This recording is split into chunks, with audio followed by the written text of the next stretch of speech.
Siempre he amado el cielo. Amaba su libertad, su inmensidad, la sensación de volar. 23 años a los mandos me enseñaron a respetar la furia de los vientos, pero nunca a temerla.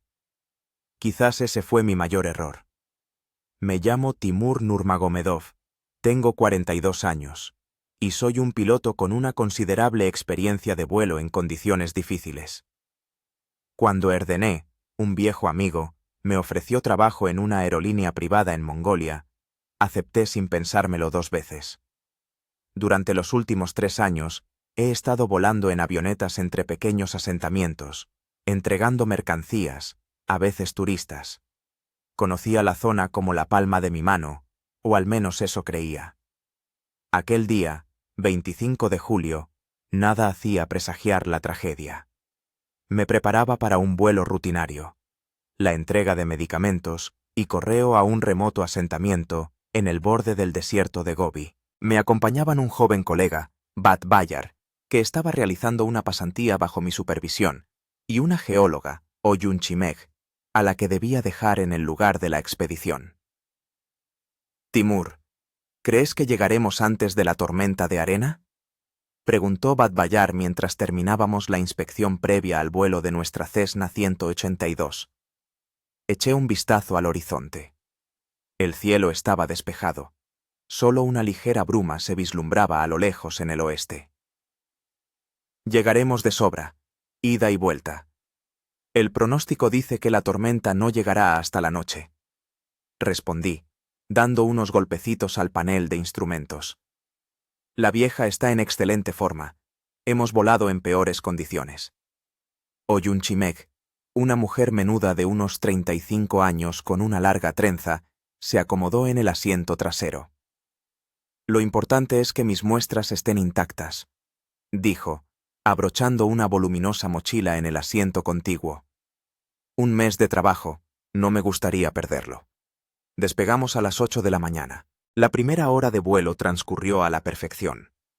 Cielo azul, turbulencia mínima, excelente visibilidad. Bajo nosotros se extendía la alfombra infinita del desierto de Gobi, amarillo anaranjado, a veces tornándose rojizo, con raras islas de vegetación en los lechos de ríos secos. «Es hermoso, ¿verdad?», le dije a Bat Bayar, que pilotaba el avión bajo mi supervisión.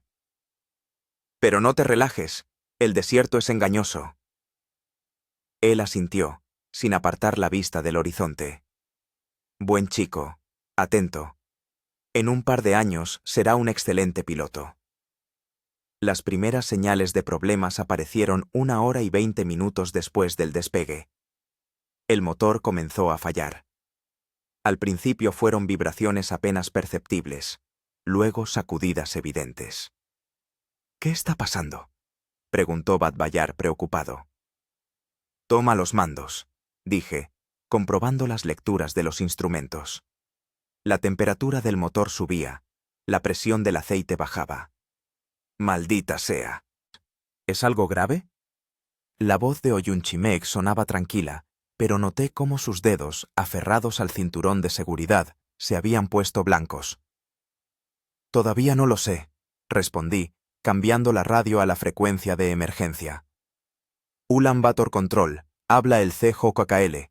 Tenemos problemas con el motor, solicito». La radio solo emitió un siseo.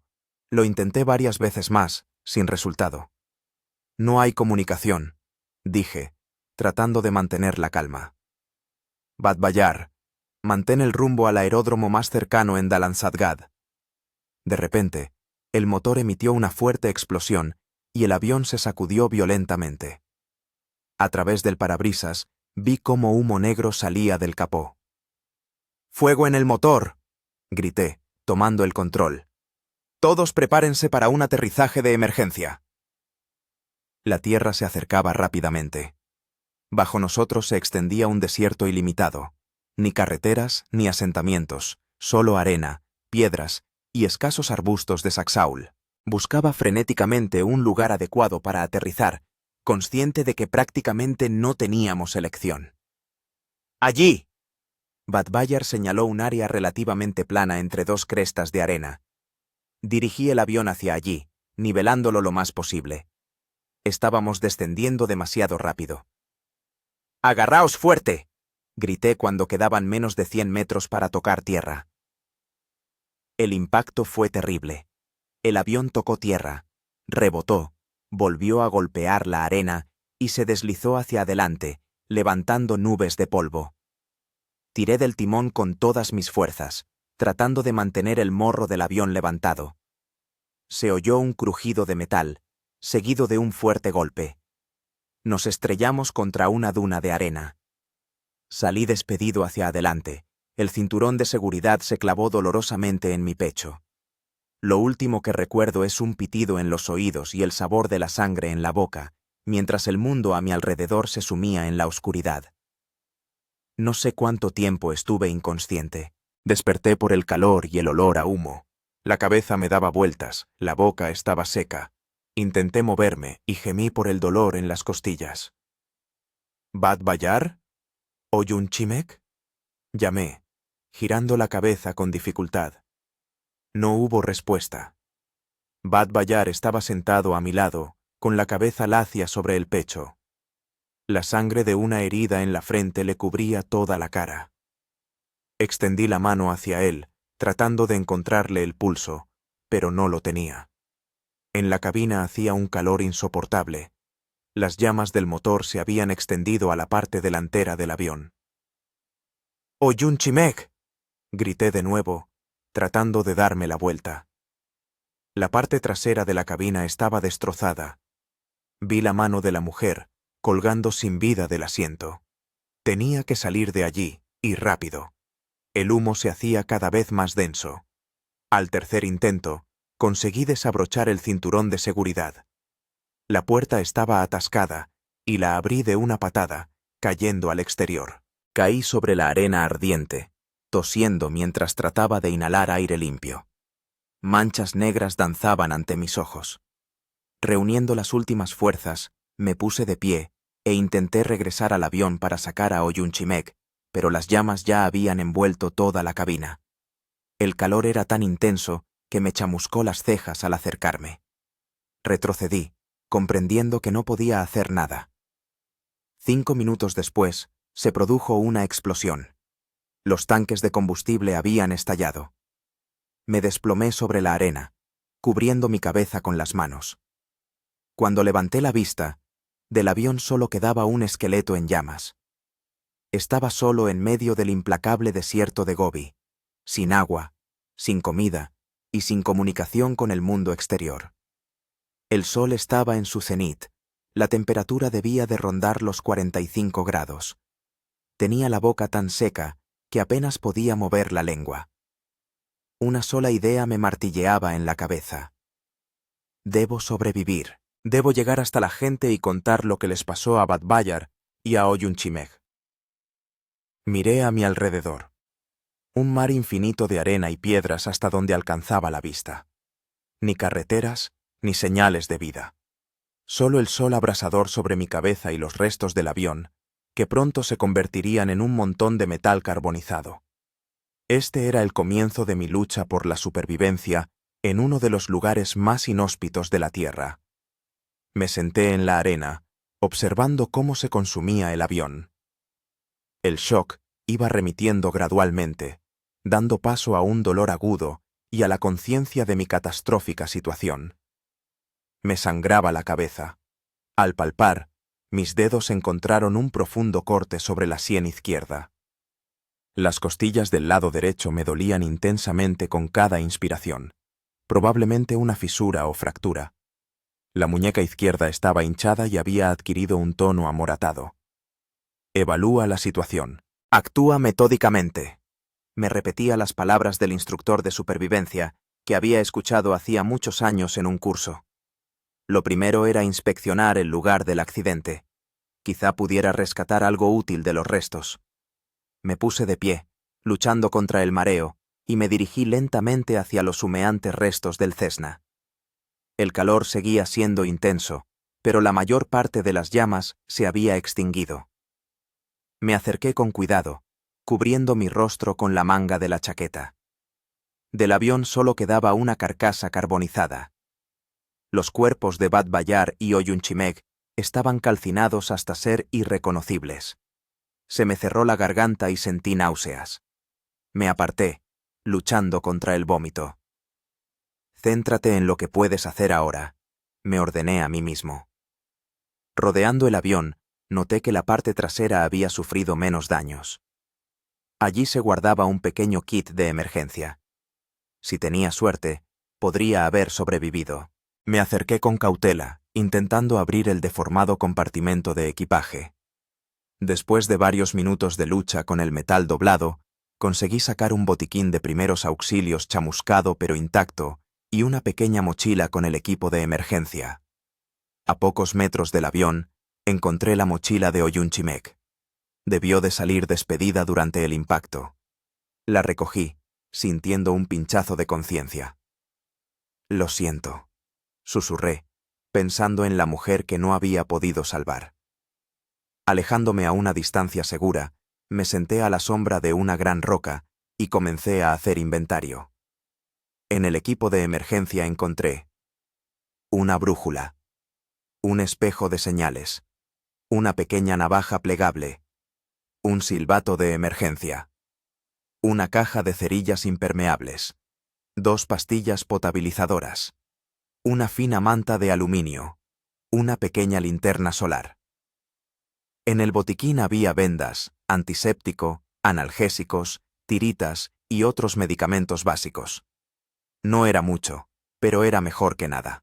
La mochila de Oyunchimeg contenía su equipo geológico, un cuaderno de notas, una muda de ropa, gafas de sol, una botella de agua vacía de 1,5 litros y, ¡oh milagro!, una cantimplora medio llena de agua. También encontré 2 barritas energéticas y un paquete de orejones. Tomé un pequeño sorbo de agua, luchando contra el deseo de vaciar la cantimplora de un trago. Agua. El principal problema en el desierto. Sin ella, me quedaban como máximo 3 días, quizá un poco más, teniendo en cuenta las heridas y la pérdida de sangre. El siguiente paso era prestarme los primeros auxilios. Lavé la herida de la cabeza con antiséptico, arrugando la cara por el escozor, y la cubrí con una tirita. Me tragué 2 pastillas de analgésico. Vendé la muñeca izquierda con fuerza, improvisando una fijación. Con las costillas era más complicado. Simplemente me envolví el pecho con una venda para limitar los movimientos. El sol castigaba sin piedad. Saqué las gafas de sol de Oyunchimeg, grandes, con buena protección. Me las puse, sintiendo un alivio inmediato para mis ojos irritados. Luego me envolví la cabeza con su camiseta de repuesto, creando un turbante improvisado para protegerme del sol. Ahora tenía que decidir qué hacer a continuación. Tenía 3 opciones. Primera, quedarme junto al avión con la esperanza de que nos buscaran. Segunda, intentar encontrar el asentamiento o la carretera más cercanos. Tercera, buscar una fuente de agua en el desierto. Sabía que, según el protocolo, debía permanecer en el lugar del accidente. Los restos del avión serían bien visibles desde el aire. Pero había un problema. Nos habíamos desviado del rumbo debido a una avería, y el lugar donde habíamos caído podría estar bastante lejos de la ruta prevista. Además, sin agua no duraría mucho aquí. Sacando la brújula del equipo de emergencia, intenté orientarme. Si mis cálculos no fallan, nos hemos estrellado en algún lugar del sur del desierto de Gobi. El asentamiento más cercano debería estar al noreste, quizás a 120 kilómetros. Caminar por el desierto, con provisiones de agua limitadas y en mi estado, sería como firmar mi sentencia de muerte. No, tenía que pensar de otra manera. Recordé el mapa de la zona que había estudiado antes del vuelo. En esta parte del Gobi había escasos oasis y lechos de ríos secos, donde a veces se podía encontrar agua subterránea. Si tenía suerte, uno de esos lugares podría estar relativamente cerca. Abrí el cuaderno de Oyunchimeg. Como geóloga, podría tener información sobre el terreno. Hojeando las páginas con notas y esquemas, me topé con un mapa con puntos de muestreo marcados. Uno de ellos estaba etiquetado como fuente, y se encontraba a unos 20 kilómetros al este del lugar donde, según mis cálculos, nos habíamos estrellado. 20 kilómetros por el desierto son una prueba seria incluso para una persona sana con suficientes provisiones de agua. Para mí, herido y con media cantimplora, sería una verdadera lucha por la supervivencia. Pero no había otras opciones. Decidí ponerme en marcha a la mañana siguiente, al amanecer, cuando hiciera más fresco.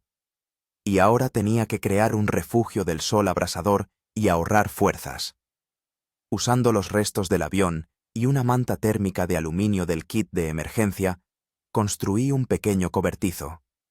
Acomodándome a la sombra, revisé de nuevo las provisiones. Agua, unos 750 mililitros. Comida, 2 barritas energéticas y una bolsa de albaricoques secos. Peligrosamente poco. Decidí comerme la mitad de una barrita para reponer fuerzas e hice otro pequeño sorbo de agua.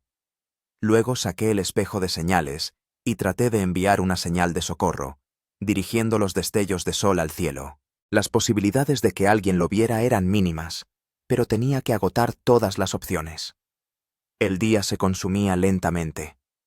El calor disminuía gradualmente, pero sabía que por la noche la temperatura en el desierto podía descender hasta 0 grados o menos. Recogí todo lo que pudiera arder: restos de partes de madera del avión, arbustos secos de saxaul, y preparé una hoguera. Cuando oscureció, la encendí usando las cerillas del kit de emergencia.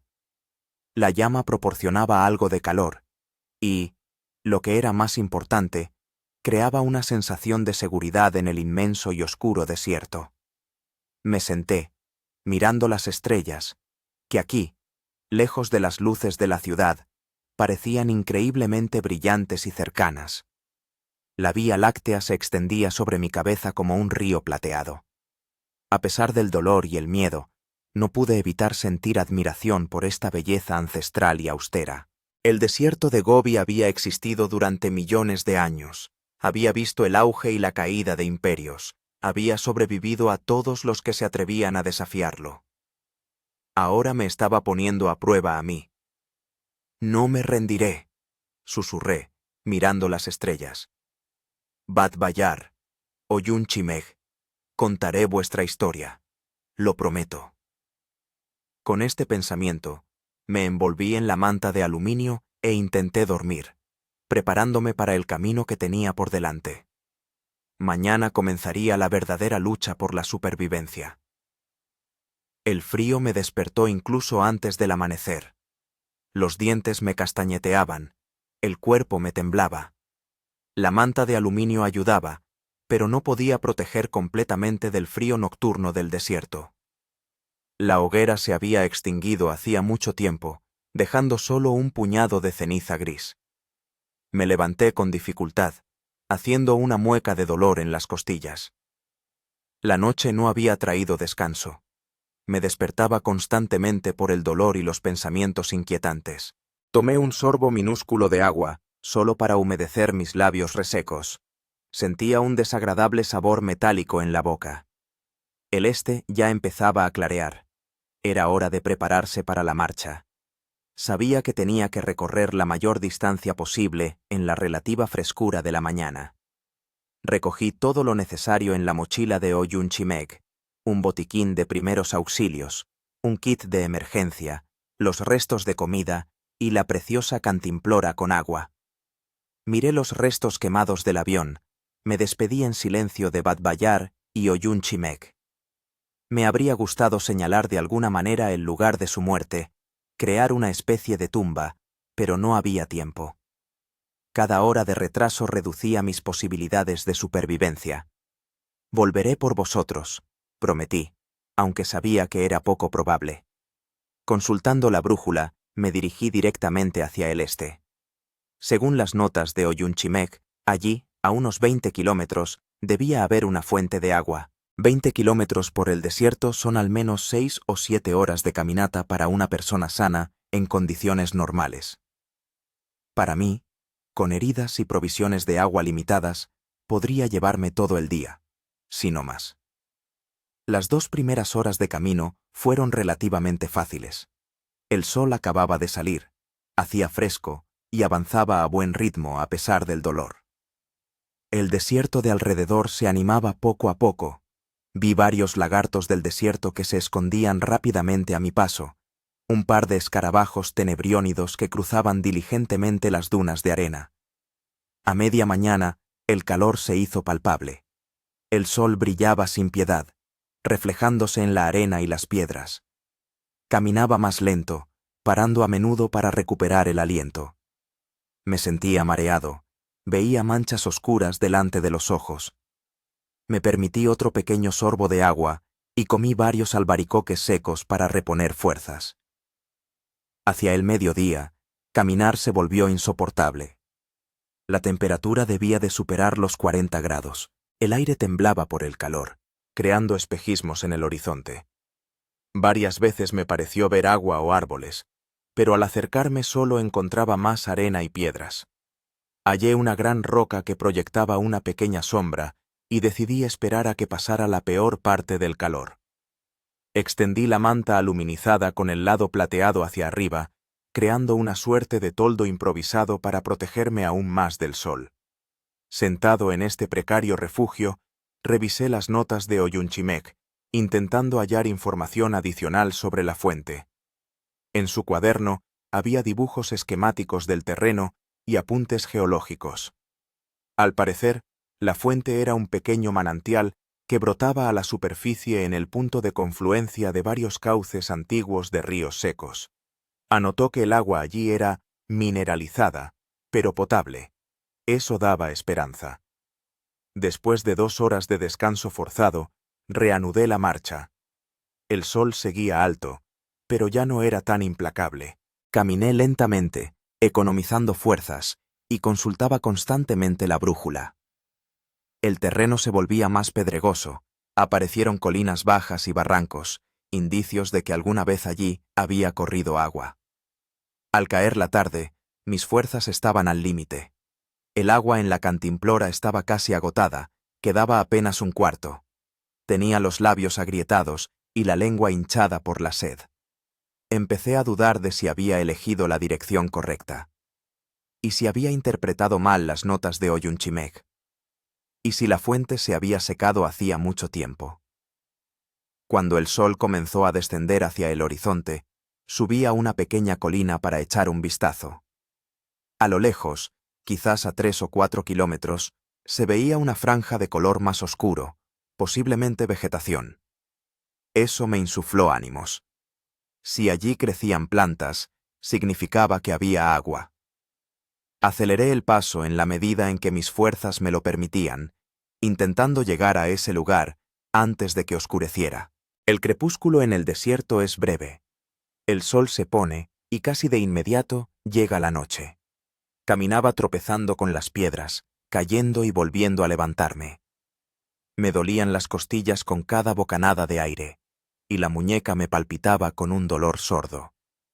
Cuando faltaba menos de 1 kilómetro para la franja oscura, me di cuenta de que efectivamente era vegetación, arbustos bajos e incluso algunos árboles raquíticos. Eso solo podía significar una cosa, que cerca había agua. Ya en completa oscuridad, utilizando una linterna de energía solar del equipo de emergencia, llegué hasta los primeros arbustos. Aquí la tierra era diferente, no arena seca, sino tierra húmeda y firme. Me arrodillé y comencé a cavar con las manos, con la esperanza de alcanzar el agua. A los 20 centímetros, la tierra se sentía notablemente húmeda. Seguí cavando, ignorando el dolor en la muñeca lesionada, hasta que topé con un pequeño charco de agua turbia. Tenía un sabor salobre, pero era agua. Podría haber llorado de alivio si me hubieran quedado lágrimas. Utilizando una botella vacía de la mochila de Ollunchimec, empecé a recoger agua, filtrándola a través de un trozo de tela para eliminar las partículas de suciedad más grandes. Cuando la botella se llenó hasta la mitad, eché una de las pastillas potabilizadoras del equipo de emergencia y esperé a que hiciera efecto. Mientras el agua se purificaba, busqué un lugar mejor para pasar la noche. Entre los arbustos encontré una pequeña hondonada protegida del viento. Allí me acomodé, recogiendo ramas secas para hacer una fogata. Cuando la pastilla se disolvió, me permití unos cuantos tragos grandes de agua purificada. El sabor no era el más agradable, metálico y ligeramente salobre, pero era líquido que podía salvarme la vida. Me obligué a beber despacio, sabiendo que consumir agua demasiado rápido después de una deshidratación podía ser peligroso. Después de encender una pequeña fogata, me comí la mitad de la barra energética que me quedaba. Las fuerzas volvían poco a poco. Llené ambos recipientes con agua, la cantimplora y la botella. Ahora tenía unos 2 litros de agua, una enorme riqueza en el desierto. Sentado junto a la fogata, reflexioné sobre los siguientes pasos. Había encontrado agua, lo que me daba una oportunidad de sobrevivir. Pero, ¿y ahora qué? ¿Quedarme aquí, junto a la fuente, esperando a los rescatistas? ¿O seguir adelante en busca de la civilización? Decidí que por la mañana exploraría la zona con más detenimiento. Quizás pudiera encontrar una fuente de agua más evidente, y no solo tierra húmeda. También tenía que buscar comida. En lugares así a veces se pueden encontrar plantas comestibles o pequeños animales. Envuelto en la manta aluminizada, me acosté junto a la fogata. El cansancio pudo conmigo y caí en un sueño profundo, sintiendo por primera vez en las últimas 24 horas algo de esperanza. Me desperté por un sonido extraño, un suave frufrú muy cerca. Al abrir los ojos, vi un pequeño roedor, parecido a un gerbo, que olfateaba con curiosidad mi mochila. Desapareció al instante al notar mi movimiento. Era temprano por la mañana, el sol acababa de aparecer en el horizonte. Me sentía mucho mejor después del descanso nocturno y de haber bebido.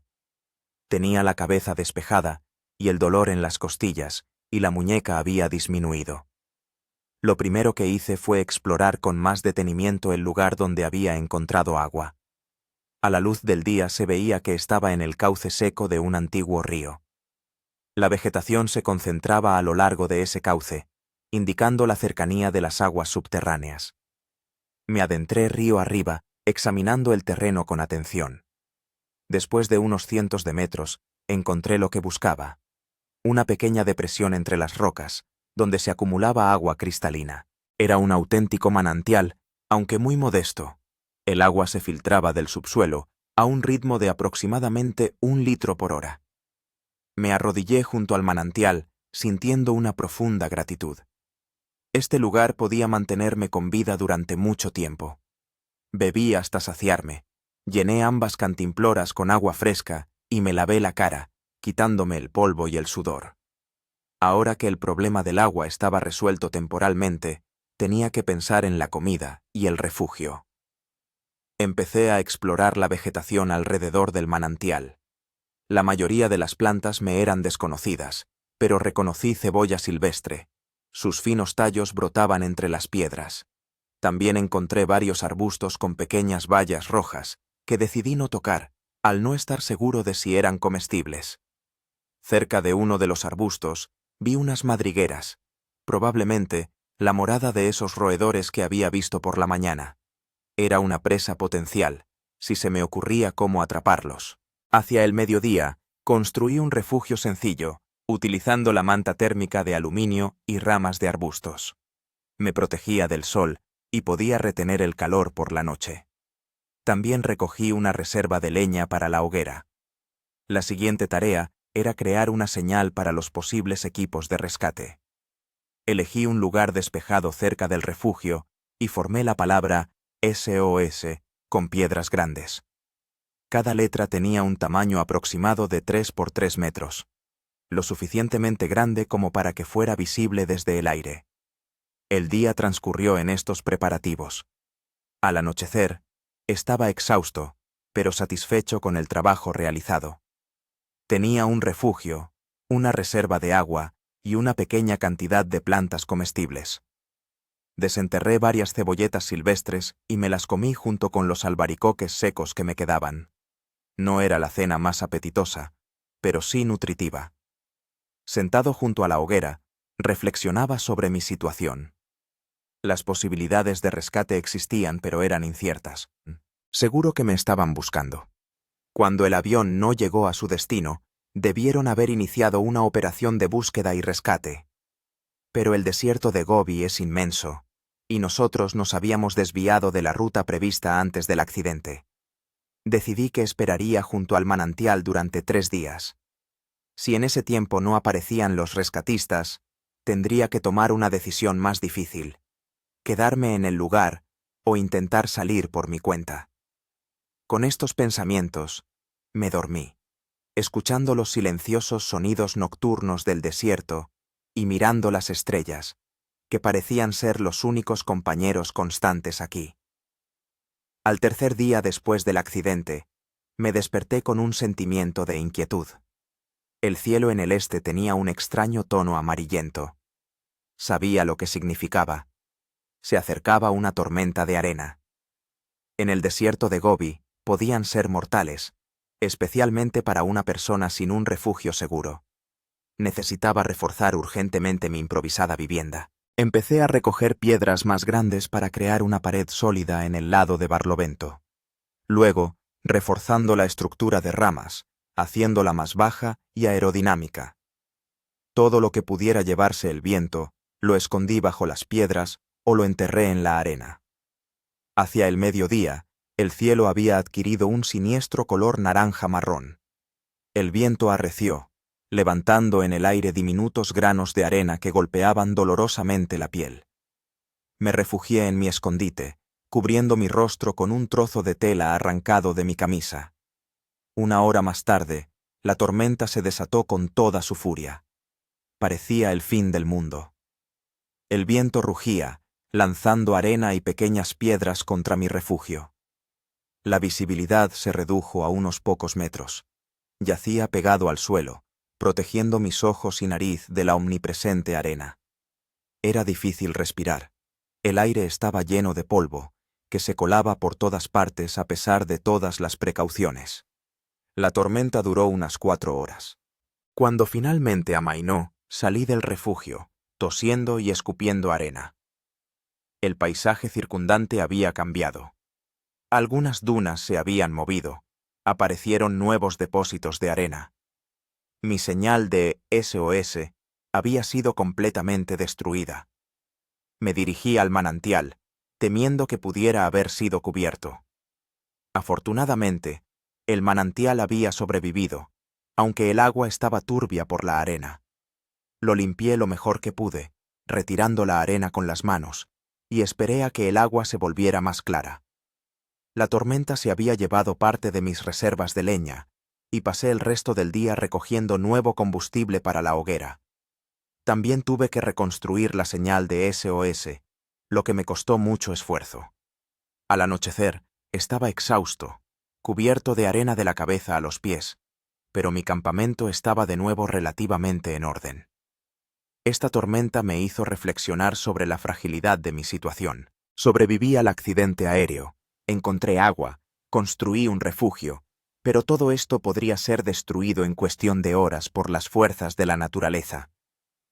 El desierto me recordó quién manda aquí. Al cuarto día, decidí ampliar mi búsqueda de comida. Las provisiones que saqué del avión hacía tiempo que se habían acabado, y la cebolla silvestre no era suficiente para mantenerme con fuerzas. Necesitaba proteínas. Utilizando hilos sacados de la mochila y ramas flexibles de arbustos, construí varios lazos primitivos para atrapar roedores. Los coloqué cerca de las madrigueras que había encontrado antes, camuflándolos con una fina capa de arena. Como cebo, utilicé trozos de cebolleta. Mientras mis trampas hacían su trabajo, decidí explorar el cauce seco del río más abajo. Quizás allí podría encontrar otras fuentes de alimento o algo útil. A unos 2 kilómetros de mi campamento, el cauce se ensanchaba, formando un pequeño valle. Allí descubrí varios arbustos de almendro silvestre, un verdadero tesoro. Las almendras eran pequeñas y algo amargas, pero contenían grasas y proteínas valiosas. Recogí tantas como pude cargar en una bolsa improvisada con mi camiseta. En el camino de vuelta, noté huellas. No de animales, sino humanas. Eran antiguas, parcialmente cubiertas de arena, pero definitivamente humanas. Esto significaba que podría haber gente cerca, quizás nómadas o geólogos, como Oyunchimeg. Con renovada esperanza, regresé al campamento. Una de mis trampas había funcionado. Un gerbo pequeño se debatía en ella. Lo maté rápida y piadosamente, sintiendo una mezcla de pesar y necesidad. En mi situación, no podía despreciar ninguna fuente de alimento. Despellejar y preparar el gerbo resultó ser una tarea difícil con mi pequeña navaja plegable, pero lo logré. La carne era dura y casi insípida, pero era proteína, la primera en varios días. La comí junto con las almendras silvestres, sintiendo cómo mis fuerzas regresaban gradualmente. Al quinto día, decidí emprender una expedición de reconocimiento más seria. Si había gente cerca, debía encontrarlos. Llené ambos recipientes con agua, tomé una reserva de almendras y los restos de carne, y me dirigí en la dirección donde había visto las huellas humanas. Caminar era difícil. El sol seguía pegando con fuerza, y mi cuerpo aún no se recuperaba del accidente. Las costillas dolían menos, pero cada respiración profunda me provocaba un dolor agudo. La muñeca comenzaba a sanar, aunque seguía hinchada y débil. Caminé durante unas 3 horas, deteniéndome constantemente para descansar y racionar el agua. El terreno cambiaba gradualmente, aparecía más vegetación y el relieve se volvía más montañoso. Subí a una pequeña elevación para inspeccionar el área y me quedé paralizado por la sorpresa. A unos kilómetros de distancia se veían yurtas, 3 o 4 viviendas tradicionales mongolas dispuestas en semicírculo. Junto a ellas, distinguí figuras oscuras de animales, probablemente caballos o camellos. ¡Gente! Personas reales, vivas. Casi grité de alegría, pero me contuve. En cambio, aceleré el paso tanto como mis fuerzas me lo permitieron, esforzándome por llegar al asentamiento nómada antes del anochecer. Cuando me acerqué a aproximadamente 1 kilómetro, me vieron. 2 jinetes se separaron del asentamiento y se dirigieron hacia mí. Me detuve y levanté las manos, mostrando que estaba desarmado y no representaba una amenaza. Los jinetes se acercaban rápidamente. Eran hombres montados en caballos mongoles bajos pero robustos. Uno era mayor, con el rostro curtido por el sol y largos bigotes, el otro era muy joven, casi un adolescente. Se detuvieron a pocos metros de mí, examinando con evidente sorpresa mi deplorable estado. Sain Baina U. Sain Baina U. Pronuncié una de las pocas expresiones mongolas que conocía. Significa hola. El jinete mayor respondió algo en mongol, pero no entendí ni una palabra. Intenté explicar con gestos que había sufrido un accidente aéreo. Representé un avión volando, luego su caída. Señalé mis heridas. Parece que entendieron. El jinete mayor asintió y me invitó con un gesto a seguirlos. El joven desmontó y me ofreció subir a su caballo, mientras él caminaba a pie, llevando el caballo por las riendas. Estaba tan agotado que casi lloré ante este simple acto de bondad. Con dificultad, me subí al caballo y les permití que me guiaran hacia el asentamiento, sintiendo un increíble alivio. Por primera vez en 5 días, no estaba solo en este vasto e implacable desierto. El asentamiento era más grande de lo que parecía desde lejos. 5 yurtas, unos 20 caballos y varios camellos. Cuando nos acercamos, fuimos recibidos por otros miembros de la familia, mujeres, niños, ancianos. Todos observaban con curiosidad al extraño huésped traído por el desierto. Me llevaron a la yurta central, donde ardía una hoguera. La mujer mayor, probablemente la esposa del jefe de familia, me sentó en un lugar de honor y me sirvió una taza de kumis, una bebida agria hecha de leche de yegua. La bebí a pequeños sorbos, disfrutando del sabor y la hospitalidad. La comunicación era difícil debido a la barrera del idioma, pero con la ayuda de gestos y dibujos en la arena pude explicar lo que había sucedido. Cuando entendieron que un avión con personas a bordo se había estrellado en el desierto, se produjo una animada discusión en la yurta. El hombre mayor, que entendí que se llamaba Baatar, sacó un mapa antiguo y lo extendió en el suelo. Intenté mostrar dónde aproximadamente había caído el avión y dónde estaba mi campamento temporal en la fuente. Baatar asintió y le dijo algo al joven, quien salió inmediatamente de la yurta. Pronto supe que tenían una vieja radio con la que a veces se comunicaban con el asentamiento más cercano. El joven se fue a casa de los vecinos que tenían una motocicleta para llevar el mensaje del desastre a las autoridades. Mientras tanto, las mujeres trataron mis heridas utilizando algún tipo de ungüento herbal. Fueron mucho más efectivos que mis torpes intentos de automedicación. En particular, la pomada para las costillas me alivió bastante. El dolor disminuyó notablemente una hora después de la aplicación. Me dieron de comer comida de verdad. Un caldo con trozos de cordero, pan plano y queso. Después de días subsistiendo a duras penas, aquello me pareció un festín digno de los dioses. Comí despacio, consciente de que mi estómago se había desacostumbrado a la comida normal, pero cada bocado me produjo un placer inmenso. Después de comer, sentí un cansancio extremo. La reacción al rescate, la saciedad y el calor de la yurta hicieron su efecto. Apenas podía mantener los ojos abiertos. Baatar me indicó un sitio para dormir, una cama baja con mantas gruesas. Se lo agradecí con gestos y me desplomé en la cama, cayendo al instante en un sueño profundo. Me desperté por el ruido de movimiento en la yurta. Era temprano por la mañana, y la familia ya estaba ocupada con las tareas cotidianas. Las mujeres preparaban el desayuno, los niños ayudaban con pequeños recados. Baatar estaba sentado a la entrada fumando una pipa, conversando con otro hombre mayor. Al verme despertar, la esposa de Baatar, Sarangerel, como supe después, me trajo una taza de té caliente con leche. La acepté agradecido, disfrutando del calor y el aroma de la bebida. El día transcurrió con relativa calma.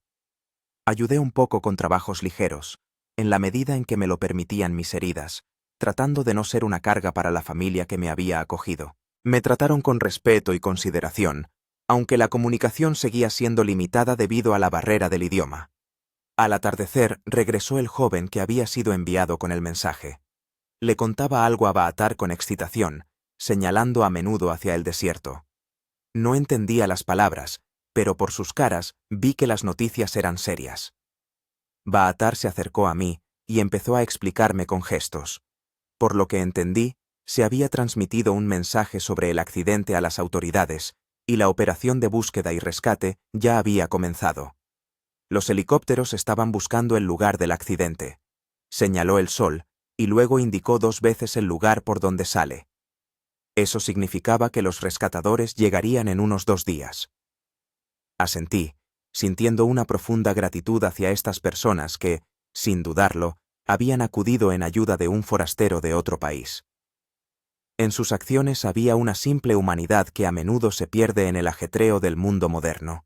Esa noche, acostado en la cálida cama de la yurta, pensé en Badbayar y Oyunchimek, cuyos cuerpos aún se encontraban en el avión calcinado en medio del desierto. Yo había sobrevivido gracias a la suerte, la perseverancia y la ayuda de estos nómadas. Ellos no. Este pensamiento me llenaba al mismo tiempo de gratitud por mi propio rescate y de profunda tristeza por mis compañeros fallecidos. Me juré a mí mismo que haría todo lo posible para que sus cuerpos fueran encontrados y enterrados dignamente, y para que sus familias supieran cómo habían pasado sus últimos momentos. Era mi deber para con ellos, lo único que podía hacer por ellos. Al 7º día después del accidente, oí un sonido que nunca olvidaré: el lejano batir de las hélices de un helicóptero. Salí corriendo de la yurta, escudriñando el cielo. A lo lejos, sobre el desierto, se veía un pequeño punto oscuro que se hacía gradualmente más grande. Baatar y otros miembros de la familia también salieron afuera. El hijo mayor de Baatar extendió una manta roja brillante y empezó a agitarla, creando una señal para los pilotos. Me uní a él, usando una manta de aluminio del kit de emergencia, que brillaba intensamente al sol. El helicóptero nos vio. Cambió de rumbo y se dirigió directamente al campamento. Era un Mi-8 militar con marcas de identificación mongolas. Cuando descendió para aterrizar, se levantó un fuerte viento, esparciendo arena y obligándonos a cubrirnos la cara.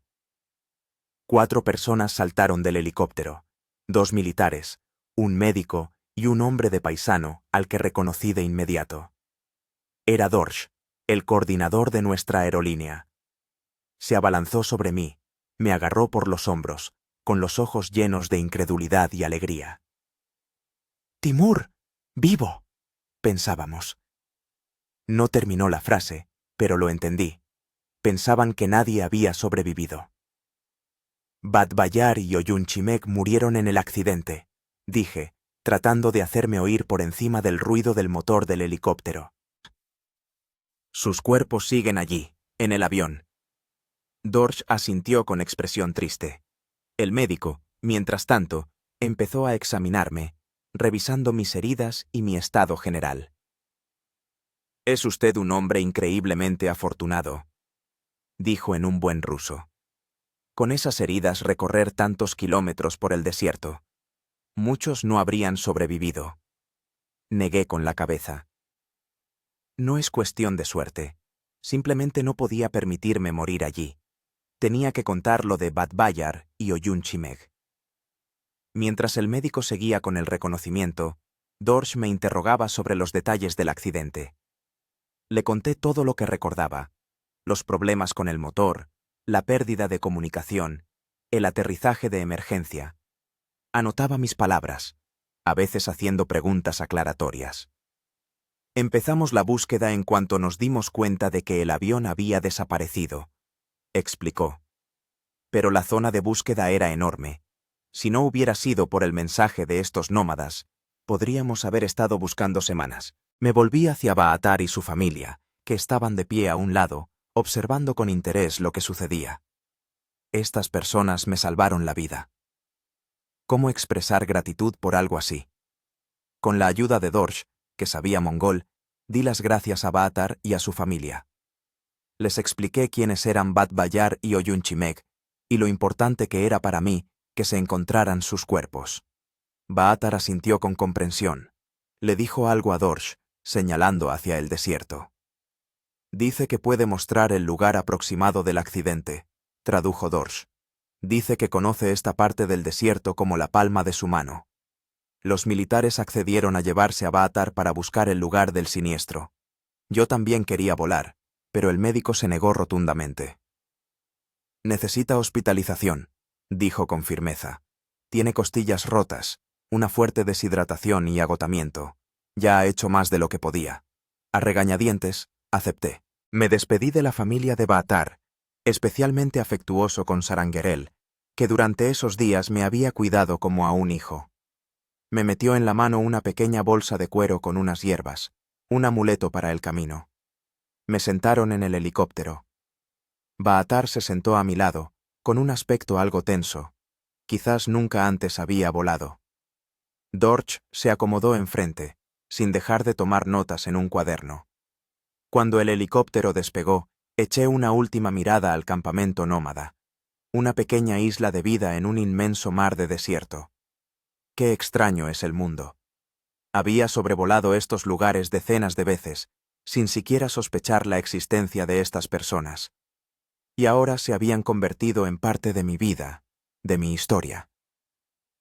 El helicóptero puso rumbo al lugar del accidente.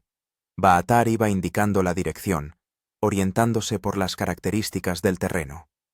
Al cabo de 20 minutos de vuelo, lo vimos. Una mancha negra sobre la arena dorada, el esqueleto calcinado del avión. El piloto descendió para tener una mejor vista.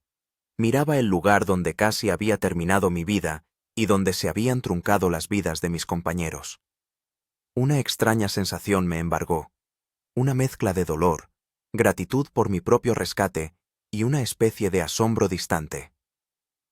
¿De verdad había sobrevivido a esto? ¿De verdad había caminado por el desierto con heridas y casi sin agua? El helicóptero dio una vuelta sobre el lugar del accidente y puso rumbo a la ciudad más cercana, Dalan Sadgad. Baatar miraba con interés por la ventanilla, probablemente viendo su desierto natal por primera vez a vista de pájaro. En el hospital de Dalan Sadgad me examinaron a fondo. El diagnóstico confirmó lo que ya sabía. 2 costillas rotas, esguince de ligamentos de la muñeca, múltiples contusiones y abrasiones, deshidratación y agotamiento. Los médicos se asombraron de cómo había podido recorrer tanta distancia en ese estado. «Tiene usted una voluntad de vivir muy fuerte», dijo el jefe de médicos, revisando los resultados de los análisis. Muchos se habrían rendido. Pasé 3 días en el hospital. Durante este tiempo, el equipo de búsqueda regresó al lugar del accidente y recuperó los cuerpos de Badbayar y Oyun Chimeg. Los trasladaron a la morgue para su identificación oficial y preparación para el entierro. Dorsch me visitaba con regularidad para informarme sobre el curso de la investigación. Los datos preliminares apuntaban a un fallo técnico, un problema con el sistema de combustible que provocó un incendio en el motor. «No se culpe», me dijo al notar mi expresión. Un fallo así era imposible de detectar en la revisión previa al vuelo. Pero aún así me sentía culpable. Yo era el comandante de la tripulación, el responsable de la seguridad del vuelo. Tal vez, si hubiera revisado el avión con más detenimiento, si hubiera notado antes indicios de problemas, si hubiera elegido otra ruta para el aterrizaje de emergencia. Al 4.º día me trasladaron a Ulan Bator, donde debía reunirme con las familias de los fallecidos. Esta fue la parte más difícil de mi regreso. Los padres de Badbayar, una pareja anciana con una profunda tristeza en los ojos, escucharon en silencio mi relato de los últimos minutos de su hijo. Les conté lo buen piloto que era, cómo me había ayudado a encontrar un lugar para el aterrizaje de emergencia, posiblemente salvándome la vida con esta última acción. El marido de Oyun Chimeg, geólogo como ella, hizo más preguntas. Quería saber todos los detalles, cada segundo del accidente. Respondí con honestidad, sin ocultar nada. Preguntó por su mochila con muestras, y le conté cómo me había ayudado a sobrevivir. El agua en la cantimplora, la comida, las gafas de sol, las notas que me llevaron a la fuente. Ella lo habría aprobado, dijo con una amarga sonrisa. Oyun Chimeg siempre decía que la ciencia debía servir a la vida. Una semana después del rescate, regresé a Rusia. La aerolínea pagó todos los gastos médicos y la repatriación. Me ofrecieron una larga baja laboral para recuperarme, con mantenimiento del sueldo. En casa, en mi apartamento de Moscú, me sentía extraño. Después del desierto, después de la lucha por la supervivencia, la vida normal me parecía irreal, casi sin sentido.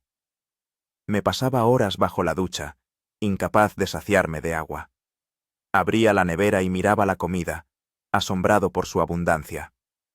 Dormía con la luz encendida, porque la oscuridad me recordaba las noches en el desierto. Las lesiones físicas sanaban más rápido que las emocionales. Por las noches tenía pesadillas, un avión en llamas, arenas infinitas, una sed que te agrieta los labios y te inflama la lengua. Me despertaba bañado en sudor frío, asfixiándome, y tardaba mucho en darme cuenta de dónde estaba. El psicólogo al que consulté me dijo que era una reacción normal a un trauma vivido, estrés postraumático, que requiere tiempo y esfuerzo para superarlo. «Ha vivido usted una experiencia extrema», me dijo. «Su psique todavía está intentando procesarla. Dese tiempo». Un mes después de mi regreso, recibí una carta de Mongolia. Era el informe oficial de la investigación del accidente, que confirmaba que la causa había sido un fallo técnico y no un error de pilotaje. Al informe se adjuntaba una carta personal de Dorsch.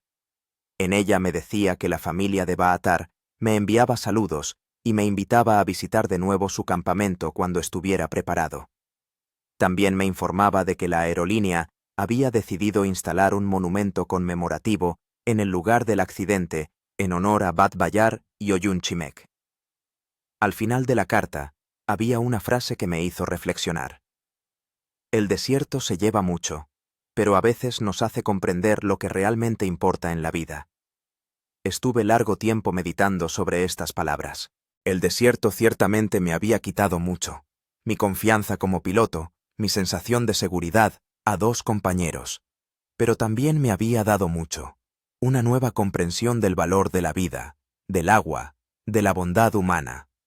Descubrí de lo que era capaz cuando no había otra opción que seguir adelante. 3 meses después, tomé una decisión. Llamé a Dorch y le dije que quería volver, no para volar de nuevo, sino para visitar el lugar del accidente, reunirme con la familia de Baatar y, tal vez, encontrar algún tipo de cierre a este capítulo de mi vida. Él lo entendió y prometió organizarlo todo. Quedamos en vernos en 2 semanas en Ulan Bator. Antes de partir, visité las tumbas de Bat Bayar y Oyun Chimej en el cementerio de Ulan Bator. Puse flores, permanecí en silencio. Todavía sentía culpa por haber sobrevivido cuando ellos habían muerto. Pero, gradualmente, iba entendiendo que la mejor manera de honrar su memoria era vivir una vida plena, valorar cada día, cada trago de agua, cada bocanada de aire. Dorch me recibió en el aeropuerto. Nos abrazamos como viejos amigos, aunque antes del accidente apenas nos conocíamos. «Te veo mejor», dijo, observándome. «Más tranquilo». Asentí. He empezado a aceptar lo que pasó. No puedo decir que lo haya asimilado por completo, pero voy en esa dirección. Al día siguiente, partimos hacia el desierto.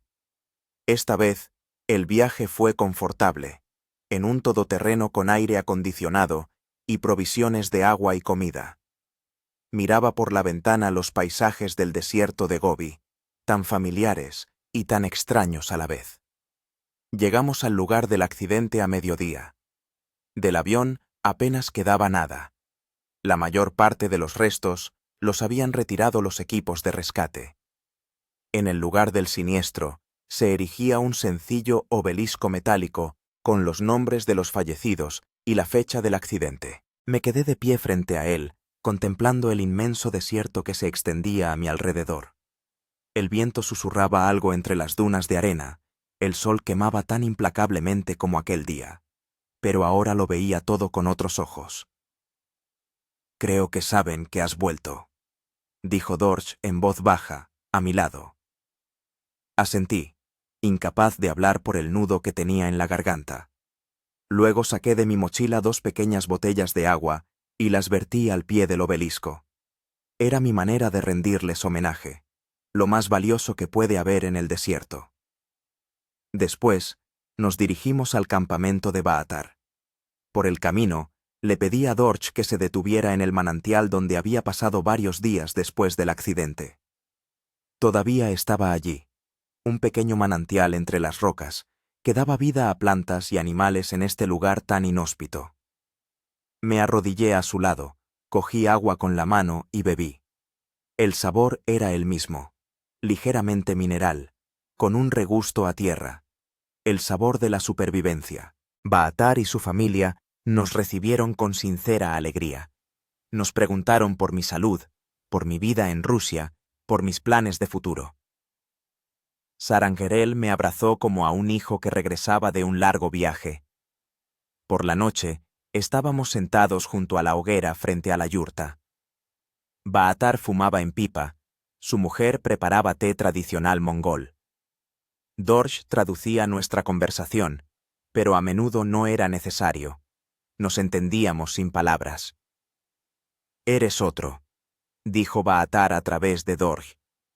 «Ahora en tus ojos hay desierto».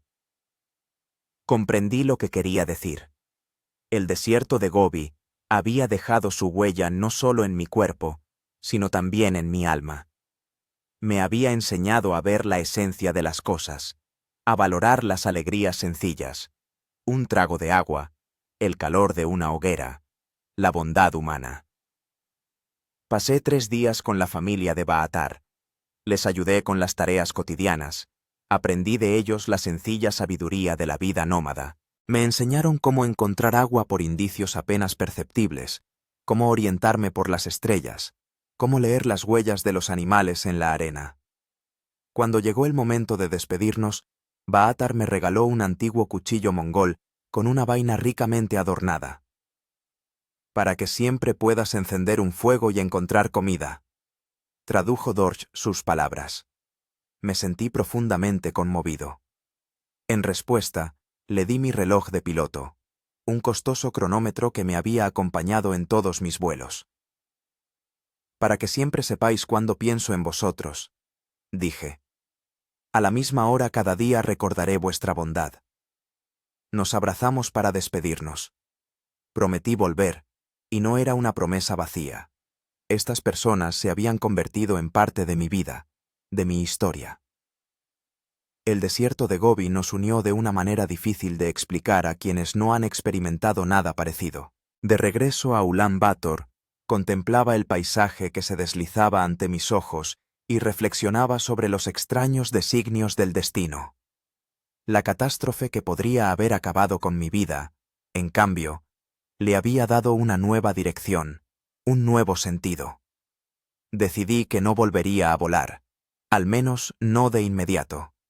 En lugar de eso, quería escribir un libro sobre mi experiencia de supervivencia, sobre Bad Bayar y Oyunchimek, sobre la familia Baatar y sobre las lecciones que me había enseñado el desierto de Gobi. Sería una historia no solo sobre la supervivencia física, sino también sobre un viaje espiritual. Sobre cómo una persona, abandonada en uno de los lugares más inhóspitos de la Tierra, encuentra en sí misma la fuerza no solo para sobrevivir, sino también para conservar su humanidad. Sobre cómo gente desconocida de otra cultura tiende una mano sin esperar nada a cambio. Y, quizás lo más importante, sobre cómo una catástrofe puede convertirse en el comienzo de algo nuevo, inesperado, valioso. Antes de partir de Mongolia, subí por última vez a una colina cerca de Ulan Bator, desde donde se divisaban las inmensidades de las estepas, que gradualmente se transformaban en el desierto de Gobi. El sol se ponía, tiñendo el paisaje de tonos dorados y rojizos. Permanecí allí durante largo rato, absorbiendo esa vista, esa sensación de espacio y libertad. El desierto de Gobi casi me mata, pero a la vez me dio una nueva vida, una nueva comprensión de mí mismo y del mundo. Gracias, susurré, dirigiéndome al horizonte, a esta tierra antigua, severa, hermosa. Por todo. Había pasado un año desde la catástrofe. Estaba sentado en un pequeño café en el centro de Moscú, hojeando el ejemplar recién impreso de mi libro Caída en el Gobi, 20 kilómetros hacia la vida. En la portada había una fotografía. Un desierto infinito al amanecer. Una pequeña figura humana caminando por la cresta de una duna. El libro no resultó como había planeado inicialmente. En lugar de un informe seco sobre la supervivencia, se convirtió en un relato profundamente personal sobre la transformación, sobre la reevaluación de valores, sobre el encuentro con los propios miedos y limitaciones. Describí no solo los aspectos físicos de la supervivencia, la búsqueda de agua, la creación de un refugio, la obtención de alimentos, sino también el viaje interior. Cómo cambiaba mi percepción del tiempo, cuando cada hora era una lucha. Cómo se agudizaban los sentidos, el sabor del agua, el olor del desierto al amanecer, la textura de la arena bajo los dedos. Cómo llegaba la conciencia de mi propia fragilidad y, al mismo tiempo, de la asombrosa capacidad del ser humano para adaptarse y sobrevivir. Doné la mayor parte de los derechos de autor a un fondo de ayuda para las familias de las víctimas de accidentes aéreos. Envié parte del dinero a la familia Baatar para la educación de sus hijos y nietos. Al principio se negaron, pero insistí, explicándoles que no era un pago por el rescate, sino una inversión en el futuro. El libro inesperadamente se convirtió en un éxito de ventas. Me invitaban a entrevistas, programas de televisión, encuentros con lectores. La gente quería saber qué se sentía al estar al borde de la muerte y regresar. ¿Qué había entendido? ¿Qué había aprendido? ¿Cómo me había cambiado? Intentaba responder con honestidad, aunque algunas cosas eran difíciles de expresar con palabras. ¿Cómo explicarle a alguien que nunca ha experimentado la verdadera sed lo que es encontrar agua en el desierto? ¿Cómo transmitir la sensación de soledad infinita bajo el cielo estrellado del Gobi, cuando eres, posiblemente, la única persona en cientos de kilómetros a la redonda? Después de la publicación del libro, recibí muchas cartas de personas que habían sobrevivido a sus propias catástrofes, no necesariamente físicas. Escribían sobre enfermedades, pérdidas, crisis vitales, y sobre cómo mi historia les había ayudado a encontrar fuerzas para seguir adelante. Una de esas cartas me conmovió especialmente.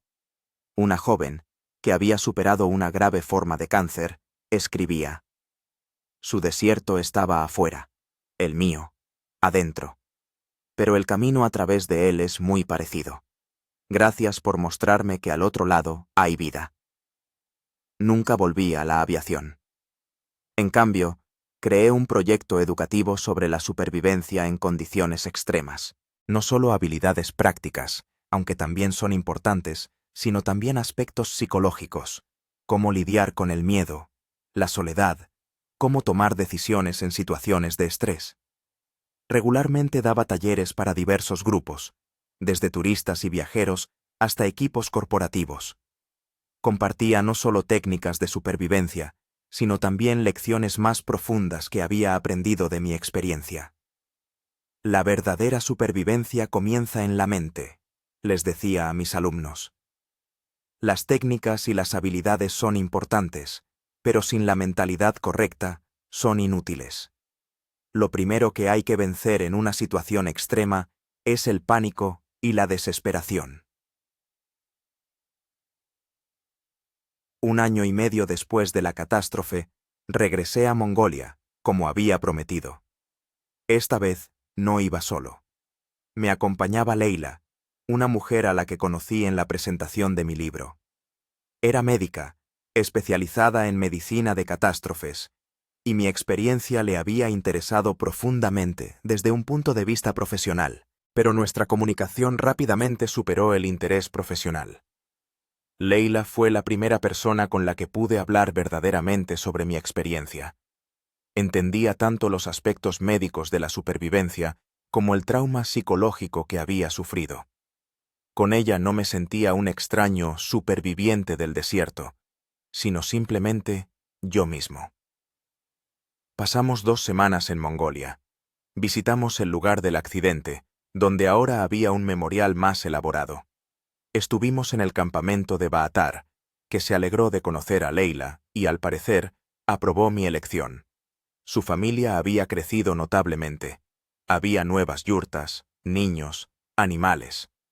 Baatar me enseñó mi reloj.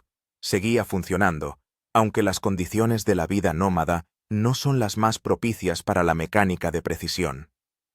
Me dijo a través del traductor que todos los días a la misma hora lo miraba y pensaba en mí, como habíamos acordado. Me conmovió profundamente. En nuestro mundo moderno, donde todo cambia tan rápido, donde las conexiones entre las personas se vuelven cada vez más superficiales, esta simple lealtad a la palabra dada me pareció algo precioso, inusual. El último día de nuestra estancia, Baatar nos propuso una pequeña excursión. Quería mostrarme un lugar que, según él, tenía que ver. Partimos a caballo. Baatar, Leila, yo y un joven que hacía de intérprete. Después de varias horas de camino, llegamos a una pequeña meseta desde la que se abría una vista impresionante del desierto. El sol se inclinaba hacia el horizonte, tiñendo las arenas de tonos anaranjados y púrpuras. Fue una de las vistas más hermosas que jamás había contemplado. Baatar dijo algo señalando el horizonte. El traductor transmitió sus palabras. Dice que quería mostrarle el desierto tal y como puede ser, no como un enemigo, sino como un amigo, no como un lugar de muerte, sino como un lugar de vida y belleza.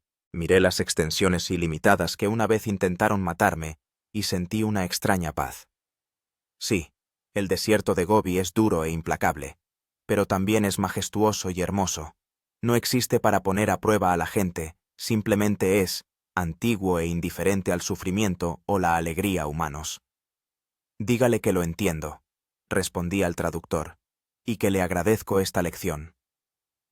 Regresamos al campamento al anochecer.